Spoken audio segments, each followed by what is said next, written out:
महाअभियोग धर्म प्रावधान है कि राष्ट्रपति पर उपराष्ट्रपति के चुनाव की सर्वोच्च न्यायालय को चुनौती दी जा सकती है, लेकिन इस आधार पर चुनौती नहीं दी जाएगी कि राष्ट्रपति का निर्वाचक मंडल अधूरा है। राष्ट्रपति का निर्वाचक मंडल अधूरा है, इस बात पर दी जा सकती है क्या? राष्ट्रपति का निर्वाचक मंडल अधूरा है, इस बात पर नहीं दी जा सकती, नहीं दी जाएगी कि नहीं दी जाएगी कि राष्ट्रपति का निर्वाचक मंडल अधूरा है। न्यायालय को चुनौती दी जा सकेगी। राष्ट्रपति के निर्वाचन से संबंधित किसी भी प्रकार के विवाद का निपटारा सर्वोच्च न्यायालय करता है, अर्थात राष्ट्रपति के निर्वाचन से संबंधित विवाद में भारत निर्वाचन आयोग की कोई भूमिका नहीं होती। राष्ट्रपति के निर्वाचन से संबंधित किसी प्रकार का विवाद का निपटारा सर्वोच्च न्यायालय करता है, सर्वोच्च न्यायालय करेगा। राष्ट्रपति के निर्वाचन से संबंधित विवाद में भारत निर्वाचन आयोग की कोई भूमिका नहीं होती है। भारत निर्वाचन आयोग की कोई भूमिका नहीं होती है। राष्ट्रपति के निर्वाचन से संबंधित किसी प्रकार के विवाद का निपटारा भारत निर्वाचन आयोग की कोई भूमिका नहीं होती। राष्ट्रपति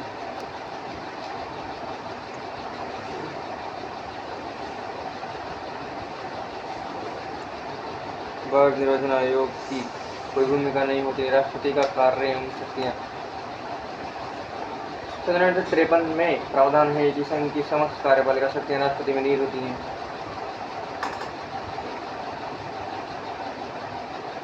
जिनका प्रयोग राष्ट्रपति स्वयं अथवा स्वयं के द्वारा नियुक्त पदाधिकारियों के माध्यम से करता है। स्वयं द्वारा नियुक्त पदाधिकारियों के माध्यम से करता है। प्रावधान है कि संघ की समस्त कार्यपालिका शक्तियाँ राष्ट्रपति में निहित होती हैं। संघ की समस्त कार्यपालिका शक्तियाँ कहाँ निहित होती है? राष्ट्रपति में निहित होती है। इनका प्रयोग राष्ट्रपति स्वयं अथवा स्वयं के द्वारा नियुक्त पदाधिकारियों के माध्यम से करता है। स्वयं अथवा स्वयं के द्वारा नियुक्त पदाधिकारियों के माध्यम से करता है। संविधान के 1953 में प्रावधान है कि संघ की समस्त कार्यपालिका शक्तियाँ राष्ट्रपति में निहित होती हैं। 53 जिसका प्रयोग राष्ट्रपति स्वयं अथवा स्वयं के द्वारा नियुक्त पदाधिकारियों के माध्यम से करता है। राष्ट्रपति जनरल प्रेसिडेंट स्वयं अथवा स्वयं के द्वारा नियुक्त पदाधिकारियों के माध्यम से करता है।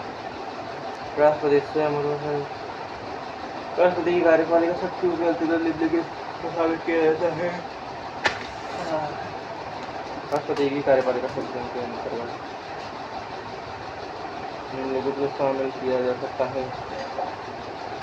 राष्ट्रपति का कार्यकाल एवं शक्तियाँ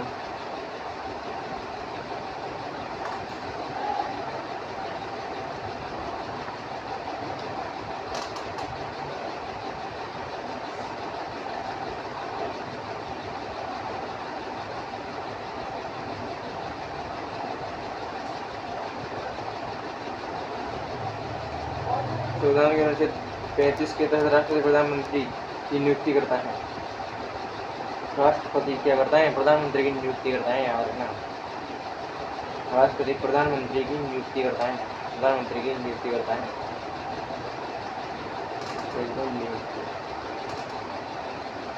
प्रधानमंत्री की नियुक्ति करता है। अनुच्छेद 35 में लिख रखा है ऐसा। राष्ट्रपति प्रधानमंत्री के परामर्श पर मंत्रिपरिषद के सदस्यों की नियुक्ति करता है। मंत्रिपरिषद के सदस्यों की नियुक्ति करता है राष्ट्रपति प्रधानमंत्री के परामर्श पर। राष्ट्रपति प्रधानमंत्री के परामर्श पर मंत्रिपरिषद के सदस्यों की नियुक्ति करता है। राष्ट्रपति राज्यों के राज्यपाल, संविधान संघ शासित प्रदेशों के उपराज्यपाल तथा प्रशासकों की नियुक्ति करता है। राज्यपाल की संघ शासित प्रदेशों के उपराज्यपाल की तथा संघ शासित प्रदेश मतलब उपराज्यपाल तथा प्रशासकों की नियुक्ति करता है। प्रशासक तो की नियुक्ति करता है IAS ऑफिसर। राष्ट्रपति संघ शासित प्रदेशों के मुख्यमंत्री यदि विधानसभा है तो की नियुक्ति करता है, मुख्यमंत्री की नियुक्ति करता है। राष्ट्रपति सर्वोच्च न्यायालय तथा उच्च न्यायालय के मुख्य न्यायाधीश तथा अन्य न्यायाधीशों की नियुक्ति करता है। सर्वोच्च न्यायालय, उच्च न्यायालय और अन्य न्यायाधीशों की नियुक्ति भी करता है राष्ट्रपति। चिंतर के तहत राष्ट्रपति भारत के महान्यायवादी की नियुक्ति करता है। आर्टिकल चिंतर के तहत नियुक्ति करता है अटॉर्नी जनरल ऑफ महान्यायवादी। आर्टिकल 148 में लिखा है के तहत राष्ट्रपति भारत के नियंत्रक एवं महालेखा की नियुक्ति करता है। राष्ट्रपति के द्वारा नियुक्त आयोगों के अध्यक्ष तथा सदस्यों की नियुक्ति भी की जाती है। अध्यक्ष तथा सदस्यों की नियुक्ति की जाती है। अध्यक्ष तथा सदस्यों की नियुक्ति की जाती है। संघ लोक सेवा आयोग, भारत निर्वाचन आयोग, राष्ट्रपति, राष्ट्रीय मानवाधिकार आयोग, केंद्रीय सूचना आयोग, केंद्रीय सतर्कता आयोग, केंद्रीय वित्त आयोग, केंद्रीय सतर्कता आयोग, केंद्रीय वित्त आयोग, केंद्रीय सूचना आयोग, राष्ट्रीय मानवाधिकार आयोग, भारत निर्वाचन आयोग, संघ लोक सेवा आयोग, लोक सेवा आयोग, भारत निर्वाचन आयोग, संघ लोक सेवा आयोग, भारत निर्वाचन आयोग, राष्ट्रीय मानवाधिकार आयोग, केंद्रीय सूचना आयोग, केंद्रीय सतर्कता आयोग, केंद्रीय वित्त आयोग, केंद्रीय सूचना आयोग इंफॉर्मेशन, केंद्रीय सतर्कता आयोग, केंद्रीय वित्त आयोग, केंद्रीय सतर्कता आयोग, केंद्रीय वित्त आयोग, केंद्रीय सतर्कता आयोग, केंद्रीय वित्त आयोग, राष्ट्रीय SC, ST व OBC आयोग, SC, ST, OBC आयोग, राष्ट्रीय SC, ST, OBC आयोग, SC, ST और OBC, राष्ट्रीय SC, ST और OBC आयोग।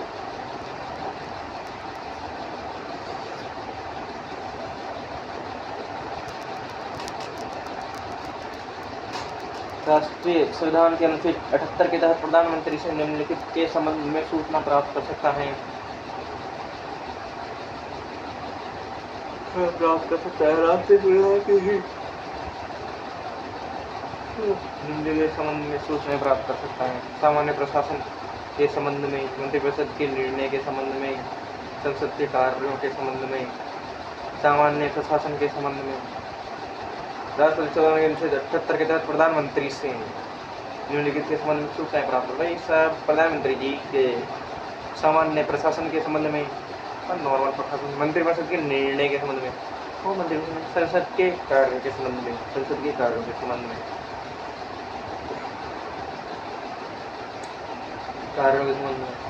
मंत्रिपरिषद का तो निर्णय, मंत्रिपरिषद के निर्णय,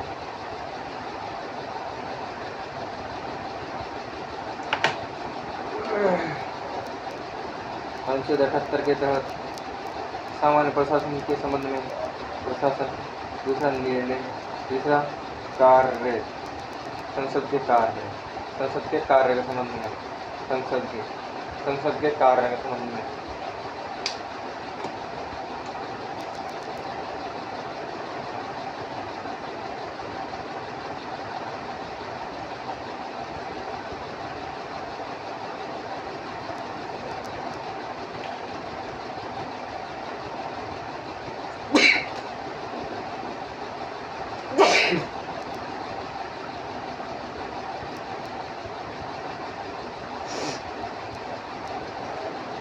SC, ST, OBC आयोग बनाएगा वो।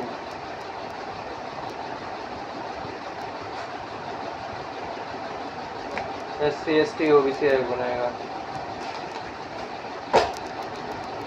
33 के तहत राष्ट्रपति प्रधानमंत्री की नियुक्ति करता है। राष्ट्रपति प्रधानमंत्री के परामर्श में मंत्रिपरिषद के सदस्यों की नियुक्ति करता है।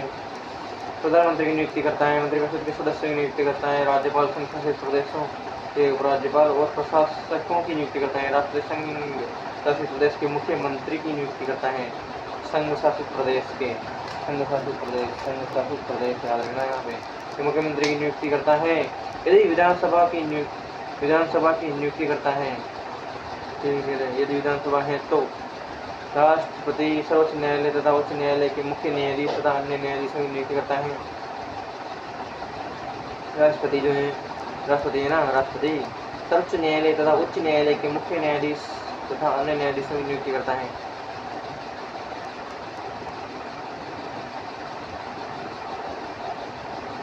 राष्ट्रपति सर्वोच्च न्यायालय तथा उच्च न्यायालय के मुख्य न्यायाधीश तथा अन्य न्यायाधीशों की नियुक्ति करता है। उच्च न्यायालय के मुख्य न्यायाधीश तथा अन्य न्यायाधीशों की नियुक्ति करता है। राष्ट्रपति भारत के महान्यायवादी की नियुक्ति करता है। भारत के महान्यायवादी की नियुक्ति करता है। के तहत राष्ट्रपति भारत के महान्यायवादी की नियुक्ति करता है। के तहत राष्ट्रपति भारत के नियंत्रक एवं महालेखा परीक्षक की नियुक्ति करता है। राष्ट्रपति द्वारा निम्नलिखित आयोग अध्यक्ष तथा सदस्यों की नियुक्ति की जाती है। आयोगों के अध्यक्ष तथा सदस्यों की राष्ट्रपति के द्वारा निम्नलिखित आयोगों के अध्यक्ष तथा सदस्यों की नियुक्ति। कौन कौन से अध्यक्ष तथा सदस्यों की नियुक्ति की जाती है? संघ लोक सेवा आयोग, भारत निर्वाचन आयोग, राष्ट्रीय मानवाधिकार आयोग, केंद्रीय सूचना आयोग, केंद्रीय सतर्कता आयोग, केंद्रीय वित्त आयोग, सतर्कता आयोग, सूचना आयोग, मानवाधिकार आयोग, निर्वाचन आयोग, लोक सेवा आयोग, निर्वाचन आयोग, मानवाधिकार आयोग, सूचना आयोग, सतर्कता आयोग, वित्त आयोग, SC/ST OBC आयोग। राष्ट्रपति विधानसभा के अनुच्छेद 70 के प्रधानमंत्री से निम्नलिखित संबंध में सूचनाएं प्राप्त कर सकता है। मंत्रिपरिषद के कार्यों के संबंध में है ना। उसके बाद में सामान्य प्रशासन के संबंध में, मंत्रिपरिषद के निर्णय के संबंध में और संसद के कार्यों के संबंध में। संसद का तो कार्य, संसद के कार्य, मंत्रिपरिषद के निर्णय, मंत्रिपरिषद के निर्णय, संसद के कार्य, मंत्रिपरिषद के निर्णय और सामान्य प्रशासन के संबंध में। सामान्य प्रशासन के संबंध में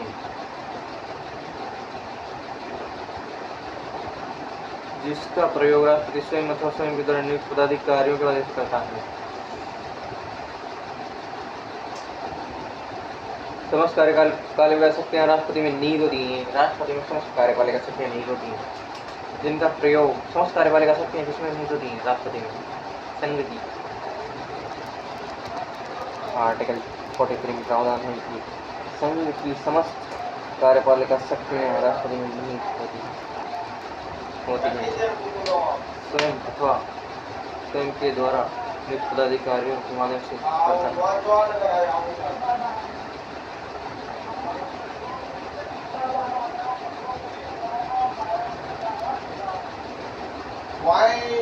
बस में तो पूछे जो आना कर रहा हूँ तो मैं उतार दूँ।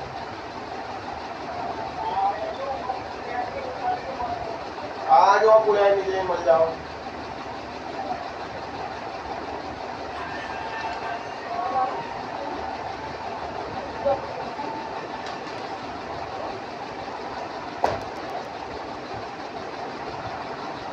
महाभियोग की प्रक्रिया पूर्ण होने से पूर्व राष्ट्रपति के द्वारा किए गए सभी कार्य वैध माने जाएंगे। भाई क्या माने जाएंगे? सभी कार्य वैध माने जाएंगे।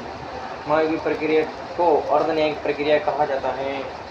महाभियोग की प्रक्रिया उसी सत्र में पूर्ण होनी चाहिए जिस सत्र में प्रक्रिया आरंभ हुई है। उस सत्र में पूर्ण महाभियोग की प्रक्रिया पूर्ण होते ही राष्ट्रपति तत्काल प्रभाव से पदमुक्त हो जाता है।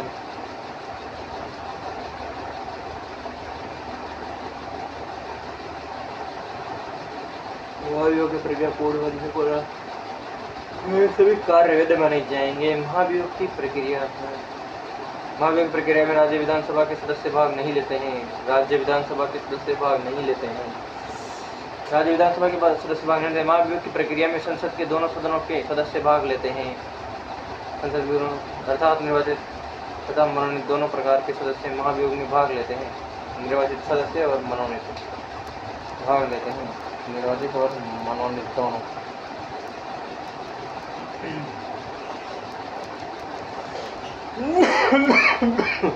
जिन प्रक्रिया आरंभ होगी यह सदन राष्ट्रपति पर आरोप लगाएगा।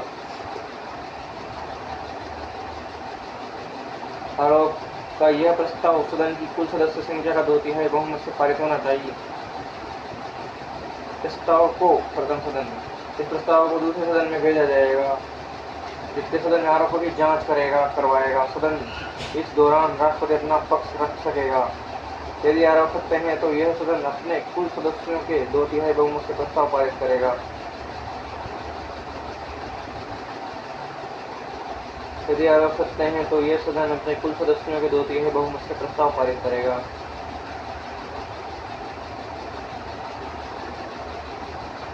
राष्ट्रपति पद मुक्त हो जाएगा। महाभियोग की प्रक्रिया। राष्ट्रपति पद महाभियोग की प्रक्रिया।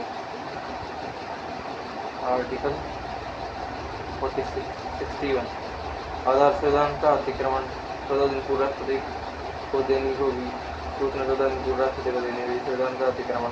किसी भी सदन में आरंभ हो सकती है। किसी सदन में आरंभ हो सकती है। जिस सदन में प्रक्रिया आरंभ होगी उसके एक सदस्य प्रक्रिया का प्रस्ताव रखेंगे। जिस सदन में प्रक्रिया आरंभ होगी जिस सदन में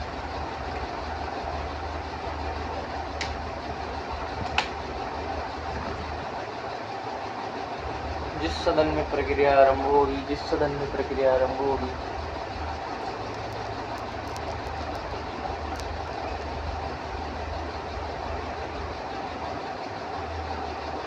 जिस सदन में प्रक्रिया आरंभ होगी उसके 1/4 सदस्य प्रक्रिया का प्रस्ताव रखेंगे।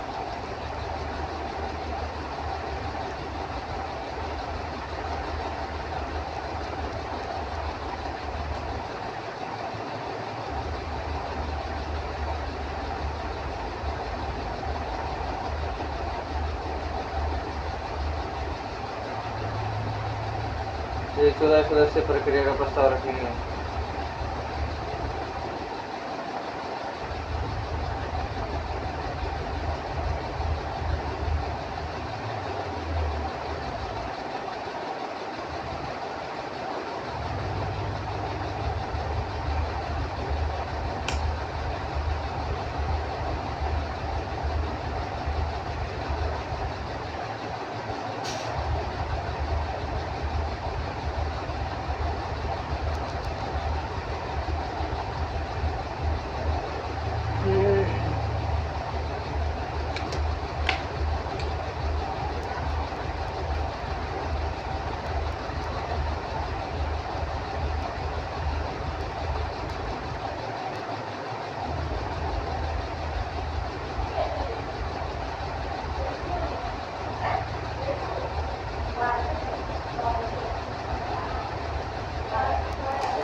किधर सकते हैं तो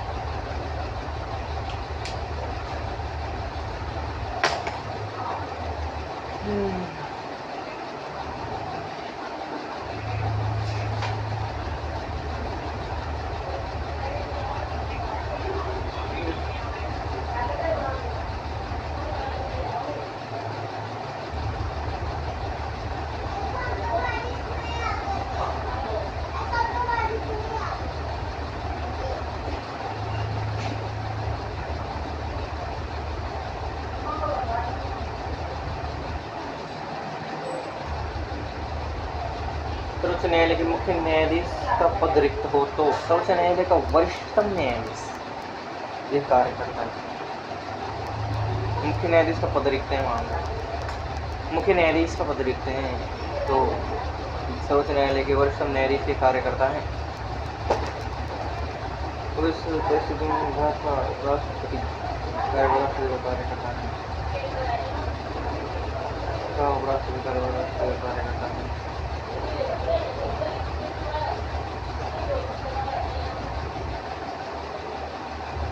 राष्ट्रपति का पद निम्नलिखित परिस्थिति में रिक्त हो सकता है। राष्ट्रपति का पद निम्नलिखित परिस्थिति में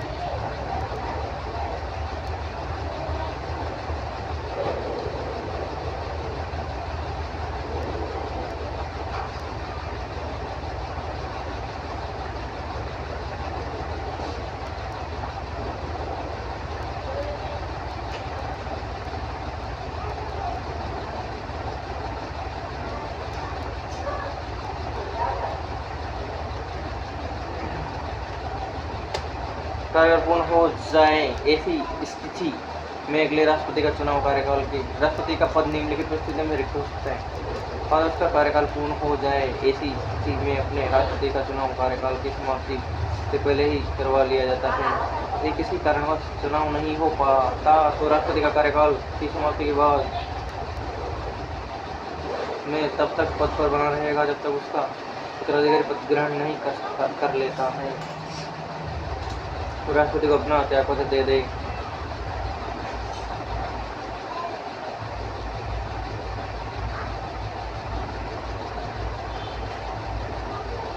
राष्ट्रपति को अपना त्यागपत्र दे दे। राष्ट्रपति को अपना त्यागपत्र दे दे। राष्ट्रपति को अपना त्यागपत्र दे दे।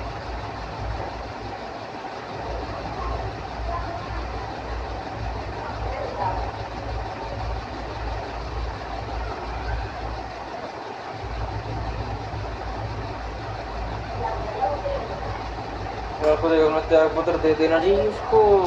तो राष्ट्रपति को अपना त्यागपत्र दे दे।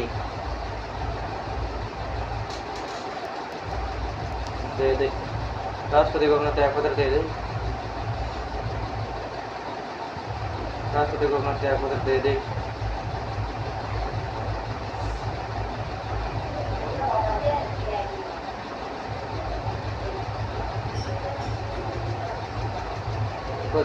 तब तक पद पर बना रहेगा जब तक उसका उत्तराधिकारी पद ग्रहण नहीं कर लेता। तो राष्ट्रपति को अपना त्यागपत्र दे दे। संसद में महाभियोग की प्रक्रिया पूर्ण हो जाएगी। संसद में महाभियोग की प्रक्रिया पूर्ण हो जाएगी। संसद में महाभियोग की प्रक्रिया पूर्ण हो जाएगी।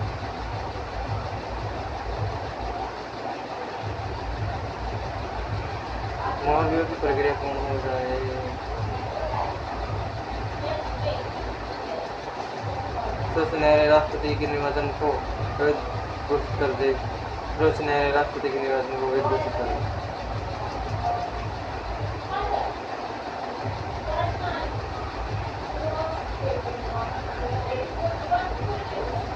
सर्वोच्च न्यायालय राष्ट्रपति के निर्वाचन को अवैध घोषित कर दे।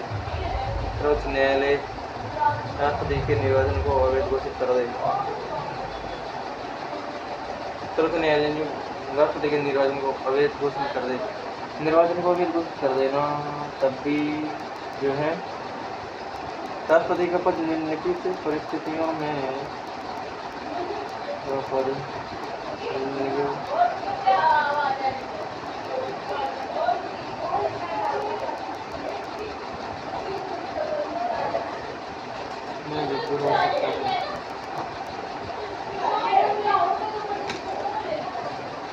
कार्य करने के असमर्थ हो जाए।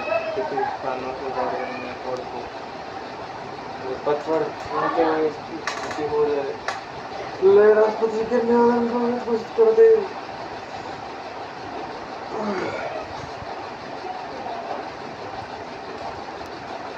संसद में महाभियोग की प्रक्रिया पूर्ण हो जाए। सर्वोच्च न्यायालय राष्ट्रपति के निर्वाचन को अवैध घोषित कर दे। पद पर रहते हुए उसकी मृत्यु हो जाए। किसी कारणवश कार्य करने में असमर्थ हो जाए। कार्य करने में असमर्थ हो जाए किसी कारणवश कोई भी रीजन हो असमर्थ हो जाए तब भी रिक्त हो सकता है। पद पर रहते हुए उसकी मृत्यु हो जाए, सर्वोच्च न्यायालय के राष्ट्रपति उसके निर्वाचन को अवैध घोषित कर दे।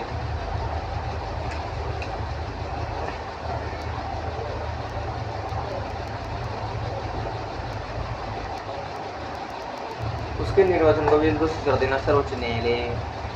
तब भी पद से रहते हुए उसकी मृत्यु हो जाए, किसी कारणवश कार्य करने में असमर्थ हो, कार्य करने में असमर्थता होना उसको।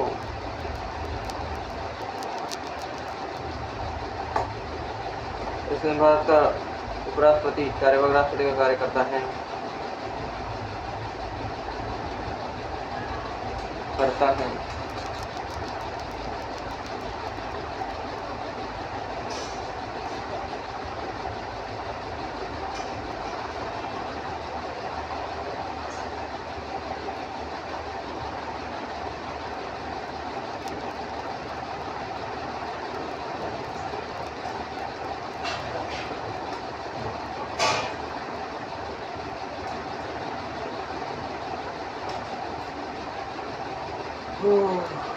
उपयुक्त परिस्थितियों में भारत का राष्ट्रपति भारत का उपराष्ट्रपति कार्यवाहक राष्ट्रपति का कार्य करता है। उपराष्ट्रपति कार्यवाहक राष्ट्रपति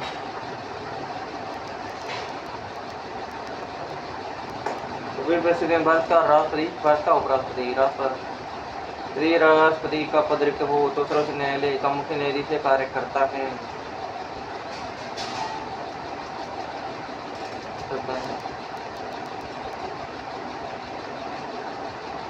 यदि राष्ट्रपति नियुक्त हो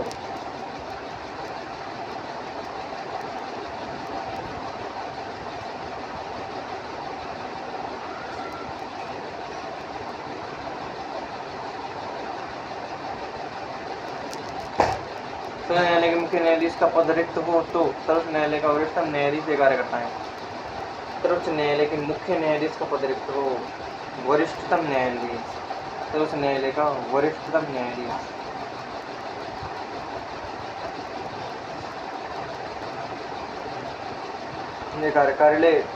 कार्यवाहक राष्ट्रपति को वे सभी सुविधाएं प्राप्त होती हैं जो राष्ट्रपति के लिए निर्धारित हैं।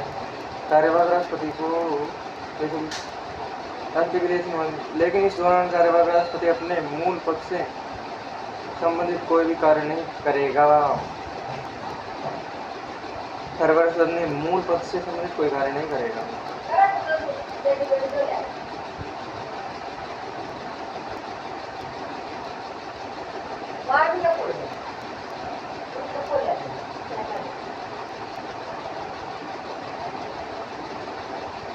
इस दौरान कार्यवाहक राष्ट्रपति अपने मूल पद से संबंधित कोई कार्य नहीं करेगा। कार्यवाहक राष्ट्रपति है तो कार्यवाहक राष्ट्रपति अपने मूल पद से संबंधित कोई कार्य नहीं करेगा।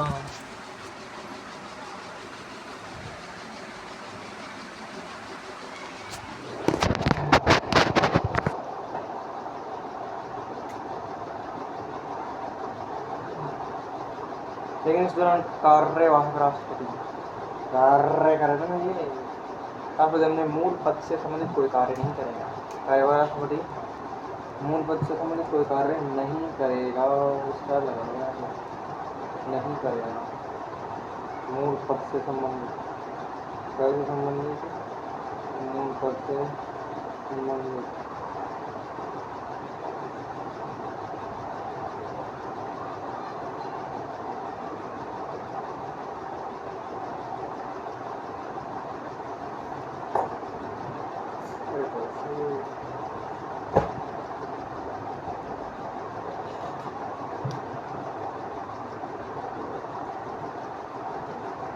राष्ट्रपति के पद की रिक्ति व पद भरने से संबंधित प्रावधान।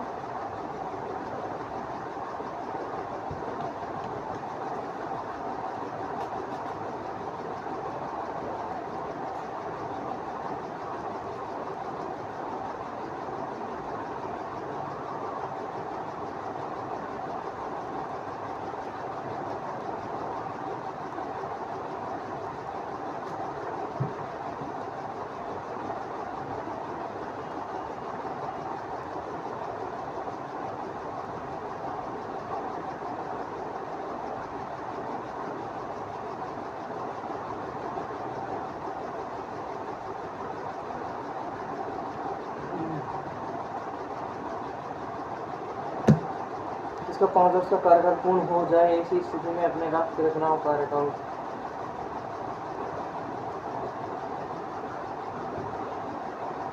सोचा भरी तेरे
अधिकतम 6 माह तक राष्ट्रपति उपराष्ट्रपति को संबोधित कर अपना त्यागपत्र दे सकता है।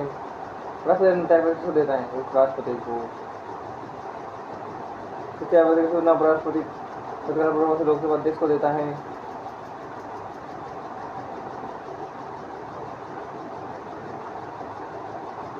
अध्यक्ष को देता है। उन्हें त्यागपत्र दे सकता है। राष्ट्रपति उपराष्ट्रपति को संबोधित कर अपना त्यागपत्र दे सकता है। उपराष्ट्रपति को राष्ट्रपति उपराष्ट्रपति को संबोधित कर अपना त्यागपत्र दे सकता है। त्यागपत्र सूचना राष्ट्रपति तत्काल से लोकसभा अध्यक्ष को देता है। राष्ट्रपति संविधान का अतिक्रमण करता है तो ऐसी स्थिति में संसद कार्यकाल की समाप्ति से पहले ही महाभियोग के माध्यम से राष्ट्रपति पद से हटा सकती है। महाभियोग की प्रक्रिया संविधान के अनुच्छेद 61 में है। अनुच्छेद 61 में है यह महाभियोग। महाभियोग अनुच्छेद 61 में है। अनुच्छेद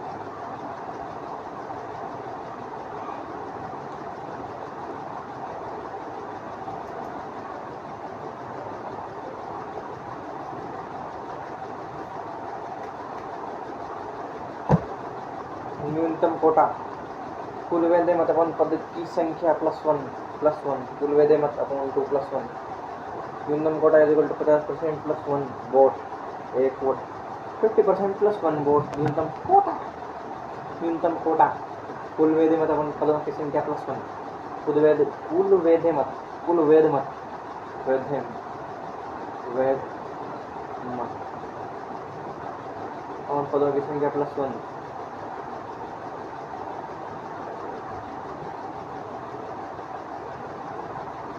पदों जितने पद हैं ना उसकी संख्या से एक ज़्यादा और फिर +1 कर देंगे पूरा कुल वेद मत अपॉन 2 +1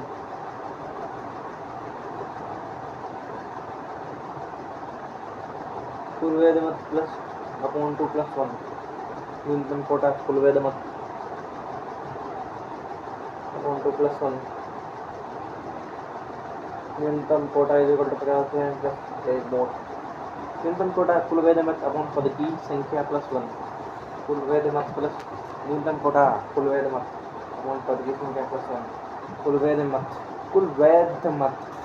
अपॉन पद की संख्या न्यूनतम कोटा राष्ट्रपति के चुनाव में प्रत्येक मतदाता प्रत्येक उम्मीदवार को वरीयता के क्रम में मत देता है तथा यह वह उम्मीदवार चुनाव जीतता है जो न्यूनतम कोटा प्राप्त करे जो न्यूनतम कोटा प्राप्त करे ना वही उम्मीदवार जीतता है जो न्यूनतम कोटा प्राप्त करे वही उम्मीदवार जीतता है कौन जीतता है जो न्यूनतम कोटा प्राप्त करे वही उम्मीदवार जीतता है तो प्रत्येक मतदाता प्रत्येक उम्मीदवार को वरीयता के क्रम में मत देता है राष्ट्रपति के चुनाव में प्रत्येक मतदाता प्रत्येक उम्मीदवार को वरीयता के क्रम में देता है वरीयता के क्रम में मत देता है वरीयता दे न्यूनतम कोटा कुल वेद मत अपन पद की संख्या से एक ज़्यादा कुल वेद मत बाय 2 मतलब 50% +1 वोट न्यूनतम कोटा 50% प्लस कुल वेद मत बाय 2 +1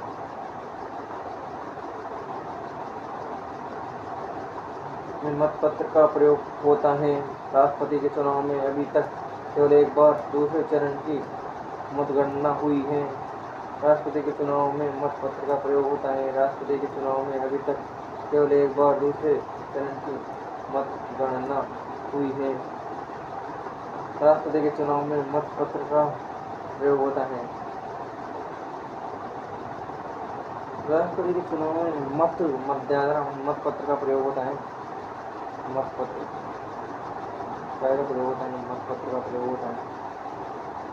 का प्रयोग होता है राष्ट्रपति के चुनाव में अभी तक केवल एक बार दूसरे चरण की मतगणना हुई है राष्ट्रपति के चुनाव में अभी तक केवल एक बार दूसरे चरण की मतगणना हुई है 1900 दूसरे चरण की मतगणना हुई थी वीवी गिरी 1969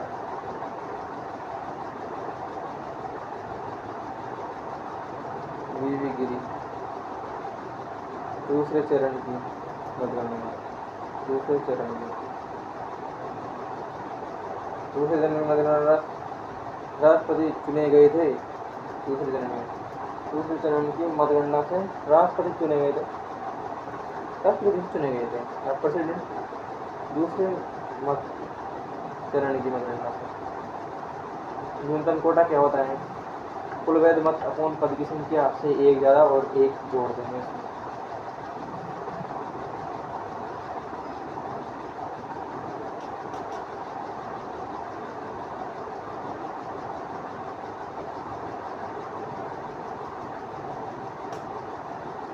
एकल संक्रमणीय मत प्रणाली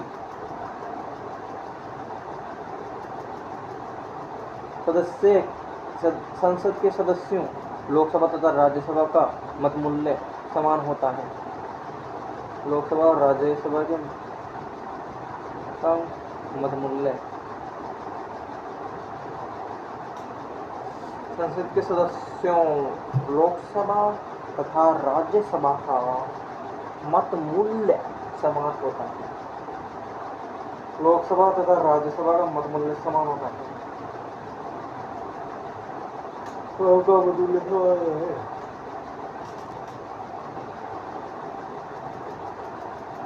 समान होता है, लेकिन लोकसभा के कुल सदस्यों तथा राज्यसभा के कुल सदस्यों का मत मूल्य अलग अलग होता है। संसद के सदस्यों का मत मूल्य समान होता है, लेकिन लोकसभा के कुल सदस्यों, राज्यसभा के कुल सदस्यों का मत मूल्य अलग अलग होता है।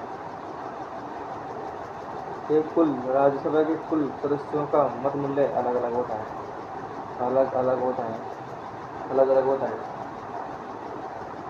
कुल की बोला है यहाँ पे, तो फिर क्या आएगा? अलग अलग आएगा। कुल कुल कुलम कुल।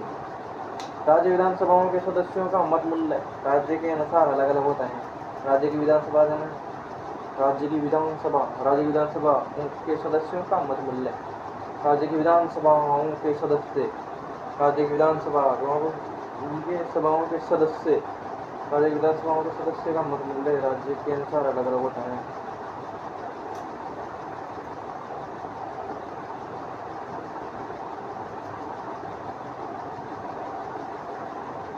राज्य विधानसभाओं के सदस्य का मत मूल्य, राज्य विधानसभाओं के सदस्यों का मत मूल्य, राज्य विधानसभाओं के सदस्यों का मत मूल्य, राज्य विधानसभाओं के सदस्यों का मत मूल्य, राज्य विधानसभाओं के सदस्यों का मत मूल्य, राज्य की विधानसभा, राज्य विधानसभाओं के सदस्य, राज्य विधानसभाओं के सदस्यों का मत मूल्य, राज्य की विधानसभा, राज्य विधानसभाओं के सदस्यों का मत मूल्य, राज्य विधानसभाओं के सदस्यों का मत मूल्य अलग अलग होता है, राज्य के अनुसार अलग अलग होता है। राज्य विधानसभाओं के सदस्य का मत मूल्य अलग अलग होता है। संसद के एक सदस्य का मत मूल्य सभी राज्य विधानसभाओं के मत मूल्य का योग एवं संसद के निर्वाचित सदस्य, संसद के निर्वाचित सदस्य, संसद के निर्वाचित सदस्य, संसद के निर्वाचित सदस्य, संसद के निर्वाचित सदस्य मत मूल्यों का योग, संसद के निर्वाचित सदस्य, संसद के एक सदस्य का मत मूल्य सभी राज्य विधानसभाओं के मत मूल्यों का योग एवं संसद के निर्वाचित सदस्य, संसद के एक सदस्य का मत मूल्य सभी राज्य विधानसभाओं के मत मूल्यों का योग,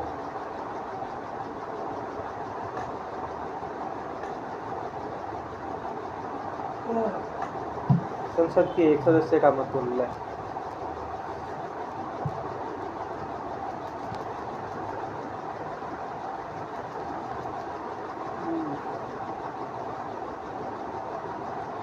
एक सदस्य का मत मूल्य, संसद का एक सदस्य होता है ना, संसद के एक सदस्य का मत मूल्य,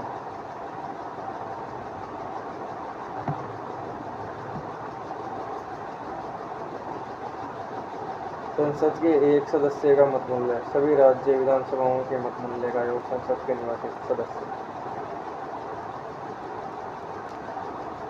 संसद के एक सदस्य का मत मूल्य सभी राज्य विधानमंडलों के मत मूल्यों का योग, राज्य विधानमंडलों के सदस्य, संसद के निर्वाचित सदस्य, संसद के निर्वाचित सदस्य, संसद के निर्वाचित सदस्य, कौन से सदस्य? संसद के निर्वाचित सदस्य,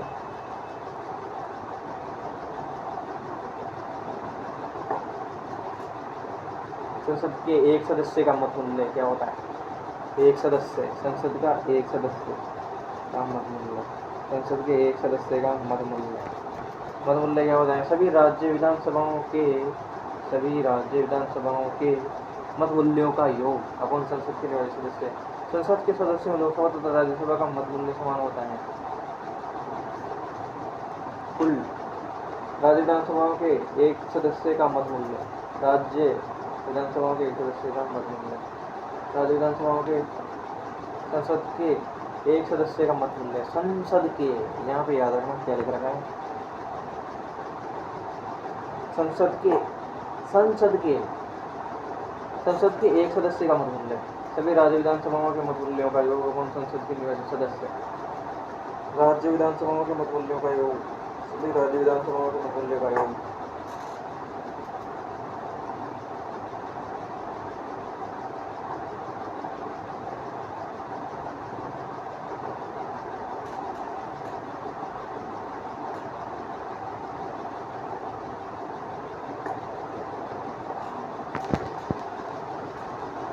संसद के सदस्यों लोकसभा और राज्यसभा और राज्यसभा का मत मूल्य समान होता है। सभी राज्य विधानमंडलों के मत मूल्यों का योग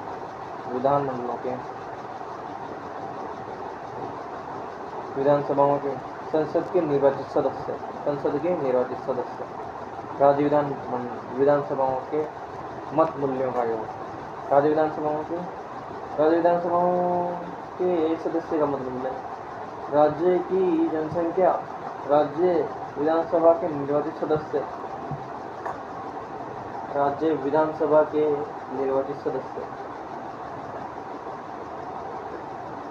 इंटू 1/1000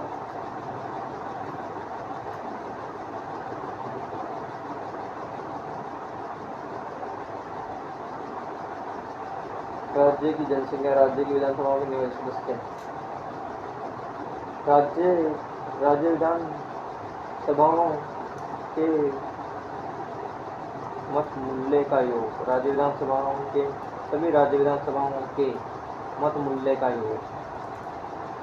सभी राज्य विधानसभाओं के मत मूल्य का योग संसद के निर्वाचित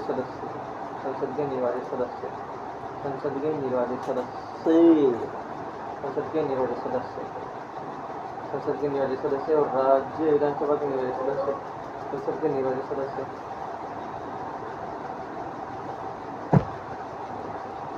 राष्ट्रपति के निर्वाचन अधिनियम 1952 के तहत राष्ट्रपति का चुनाव होता है।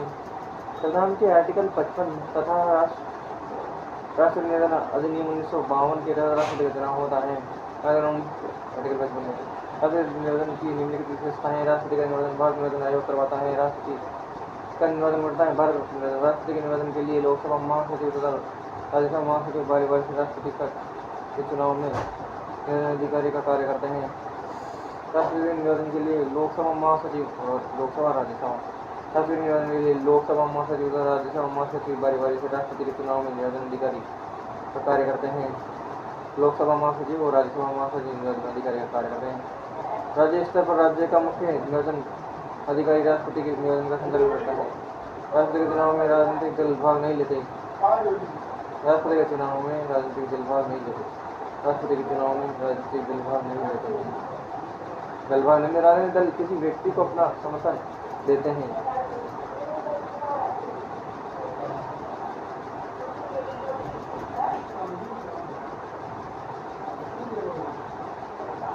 बाबूजी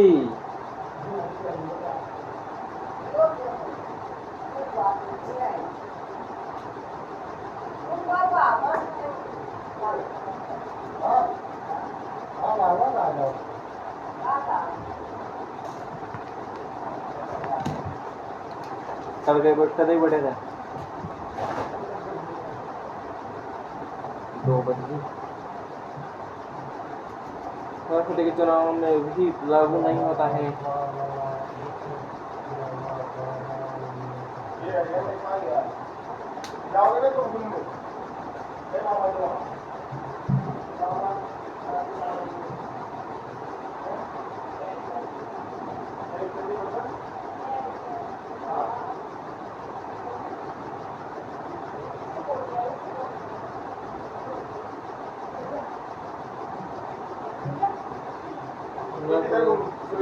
हाँ? कोई नहीं रोटी खा ले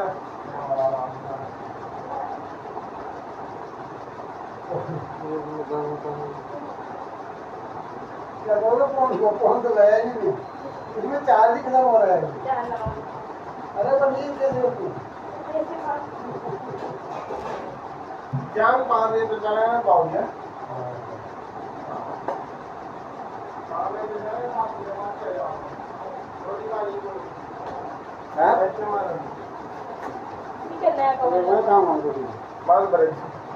श्याम की करे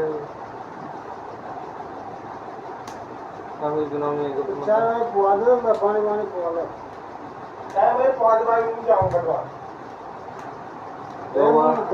बोले हमने कहा अगर प्रिय हो ना कहाँ वाले वो मैं फाल संडे देगा ना हाँ चल जाना नहीं चल जाना चल जाने सुनील बाबू मोटरसाइकिल से हाँ मोटरसाइकिल से हाँ मोटरसाइकिल ट्रेन से बढ़ जाऊँ ट्रेन से बड़े का हो रहा है बाबूजी हाँ आज यहाँ की पड़ा नहीं ट्रेन हाँ आज 12 बजे बढ़ जाएगी हाँ बढ़ जाऊँ साल छुट्टी की हाँ ट्रेन चल जाना तुम मलबा के जाओ बाबू मन बहुत जाना ना 5 बजे फिर अब आओ तो करीब चल जाना मुझे 5 बजे चल जाऊँ मैं ये तो बाबूजी आगे वो मैं पकड़ा को हाँ 5 आ जाओ ट्रेन तो 12 बजे दिन से कभी घूमने जो ट्रेन से चलने में बस से चल जाना हाँ बस से चल जाना वो जो ना हाँ बस भी बड़ा ही काम था वहाँ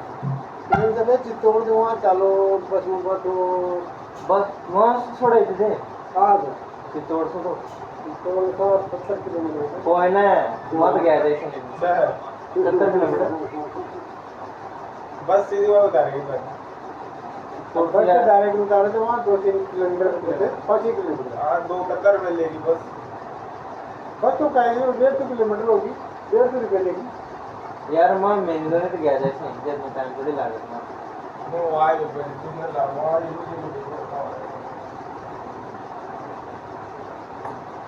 मैंने वो बोल दिया तो उन्हें 1 घंटा में लगे तो आधा घंटा में वहाँ से बोला आधा घंटा में आज आधा घंटा वहाँ को लाइन पे कहेंगे आधा घंटा जितना तोड़ के 10 किलोमीटर पलैडी तो उतार रुक गया था फिर वहाँ से 10 किलोमीटर पलैडी स्टेशन पर हो गया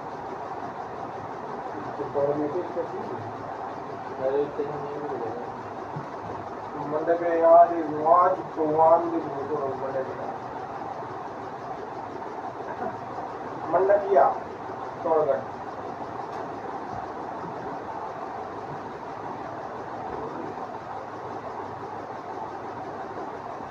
दिन में फ्री हो तो दिन में चल जाओगे ना दोनों ना आए यार वहाँ में आवाज़ आवाज़ मिले आवाज़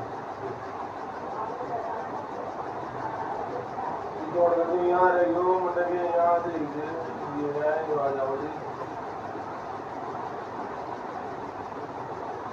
तोड़ दी यहाँ रहेगी